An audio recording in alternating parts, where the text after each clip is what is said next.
we need to get married within 2 weeks. Like, it's not 90 days, it's like 2 weeks. Recently, I was on a business trip with a coworker, and the cops pulled us over. I could be facing jail time. Awesome! Even though we are 10 episodes into this 90 Day Fiancé season, we were introduced to a new couple on episode 9. I got a bit suspicious of the timing of this introduction. Did this mean that this couple was replacing another couple that would soon break up? Nikki and Igor, perhaps? Or maybe Rob and Sophie? They did that with Julio and Kirsten when they broke up. And then they brought in this abomination of a couple to replace them. But there's also the possibility that this couple just doesn't have a very long story. Because episode 9 introduced this couple with some struggles that could make this 90-day segment very short. I mean, they are coming on the show with what I consider to be the highest level of challenges. Like when we first meet Sam. He's 30 years old and is already living a tough life, just trying to stay clean and sober. I work for an online retailer, stocking like a dock worker. Basically, I don't have many options because of my past. Sam has been battling an opiate addiction since he was 15 years old. At 22, he says he did go into recovery and has been trying to stay clean and sober ever since. But he also admits that he has relapsed a few times. This guy is working hard at a job he says isn't his ideal career. He's living out of his car to avoid a long commute between many shifts, all while trying not to relapse. That sounds hard enough, doesn't it? But Sam is also adding on an additional layer of stress by bringing his fiancée Citra over to the US. I met Citra on an online dating app over 3 years ago. Citra reached out to me first. After a year of talking, they started a romantic relationship.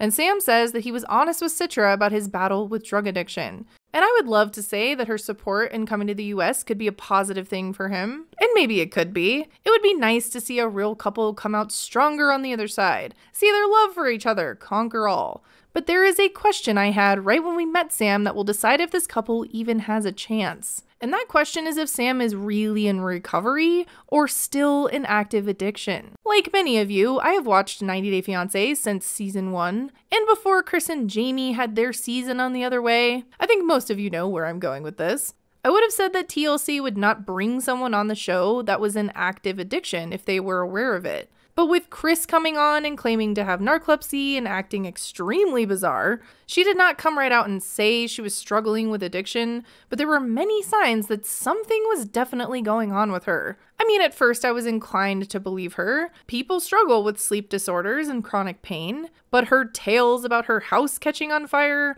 motorcycle getting stolen, her bank problems, her neck, her back, it was all just too much and not convincing. Chris was the one that has made me rethink how TLC approaches casting. She proved that these days the show seems completely fine with bringing mentally fragile people on the show. Sam is at least being honest about having an issue with addiction, but was he being honest about his recovery? That is a huge concern. And that's actually not even the only difficult challenge this couple is going to have to face. Let's say that even if he is truly clean and sober, and Citra does provide the positive support for him like he says she does. I've never had anyone believe in me the way she believes in me. Then maybe this could work if he was in recovery and that was their biggest hurdle. But there are also many other elements adding to this already difficult situation, like Citra's religion being the top importance to her. I told him before we are getting serious, if you want to get married with me, you need to convert to Islam. According to her, that alone is a deal breaker. It's her top concern. Okay, fine. But Sam is an atheist. And it would be one thing if he was interested in the religion, or had studied it and felt like he was on board with what it was about. But no, that's not the case. I'm not gonna be able to drink in, like, even just Ramadan where you fast till sundown. I hope I can do it.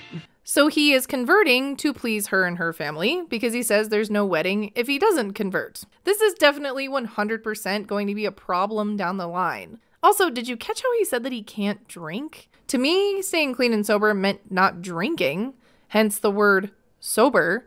But yeah, this already sounds like a lot, right?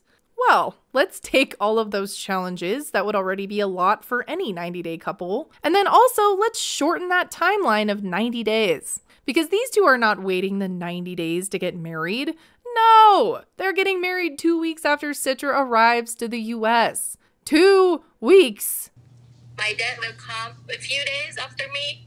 And yeah, her dad, who is a cop, by the way, is coming out before the wedding. You know, if we wait too long, maybe like he's gonna worry that we're gonna do something that makes sin. The explanation for their timeline being short is that so her dad could be there for the wedding.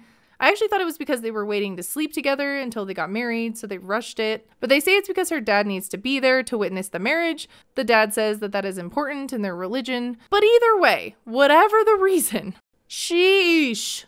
90 days isn't even enough time. 2 weeks is nothing. This is a recipe for disaster. There is not one thing here that makes me think this is not doomed. And on top of that, on episode 10, when Sam tells his family he is converting, he's drinking a beer. I was hoping that this story would go like this. A guy struggling with addiction finally goes into successful recovery with the loving support system that is his fiancée.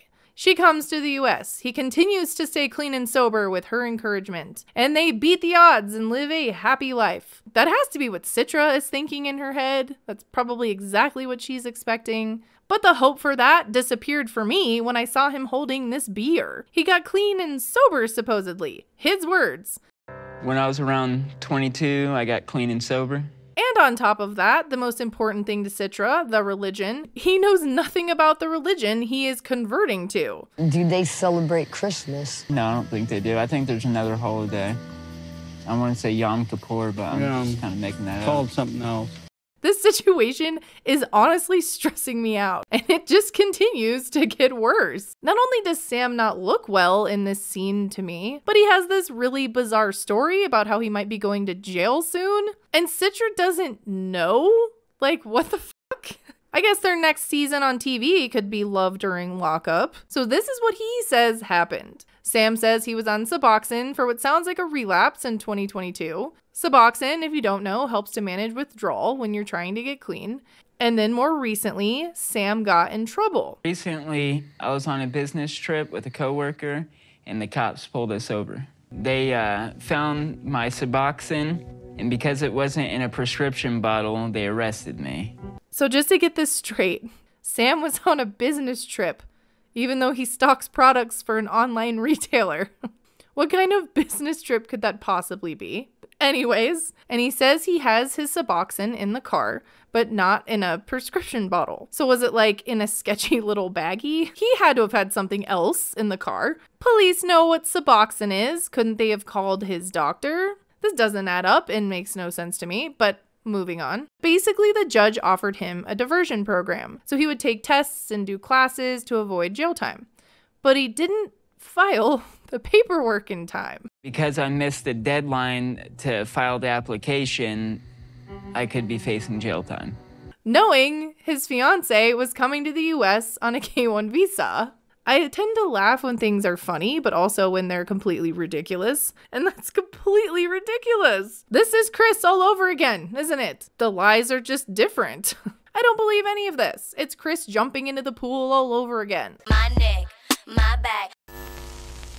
Arzan and Nicole have a poem for you. Roses are red. Kimberly is crazy.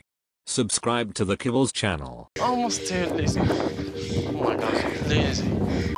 But we all know where this is going. Citra, of course, does not know about this possible jail time scenario. And it's the infamous, I'm not going to tell her yet until she gets here excuse. I want to wait till Citra gets here to tell her about me missing the deadline, because I'm worried that if I tell her before, she might not even come. Yikes. Yikes on bikes. And sure enough, after that conversation, we jump right into Citra flying to the US to marry Sam in 14 days. She has no idea what she's walking into. When Citra gets here, we're gonna have at least a couple days just to ourselves before her dad gets here and we get married. Oh, right. Her dad is coming too. And he's a cop. I think this is the first time I'm excited that a parent will be basically chaperoning other adults. I really hope that her dad can see through Sam's lies and just yeet Citra right out of there. But I'm sure Sam will be on his best behavior at first. Maybe the dad being a cop will help him pick up on something. I actually hope that the dad intervenes somehow, because these two are rushing into a marriage that is so doomed. We spent together the last time only like 12 days, and then now I'm gonna spend the rest of my life with him. Citra has to have some sort of fantasy of how she thinks this will go, and she has no clue what she's walking into. And now it's only 14 days until they are married. I did notice in the preview for the next episode that Sam does tell Citra about his possible jail time pretty quickly. Probation, jail time. What? I don't know what to do. I just want to go back to Indonesia. I guess that's good, but I wish he didn't wait until she was already in the US. I guess he at least does say something, it looks like, before they are married. Yes, go back to your family. Run away. I can't believe how just on their second episode, their situation looks this bad. This could easily turn into a Chris and Jamie season all over again. Chris made all of these empty promises, and Jamie was the one that had to pay for it. She trusted Chris, quit her job, moved into an apartment they couldn't afford, and all of it fell apart. So do we think that this situation can turn itself around? Is this couple as doomed as I think they are? Let me know what you think. I think they're doomed. I guess we will have to see how these next few episodes play out, and I will see you in the next video. Anyways, thanks for watching. Bye!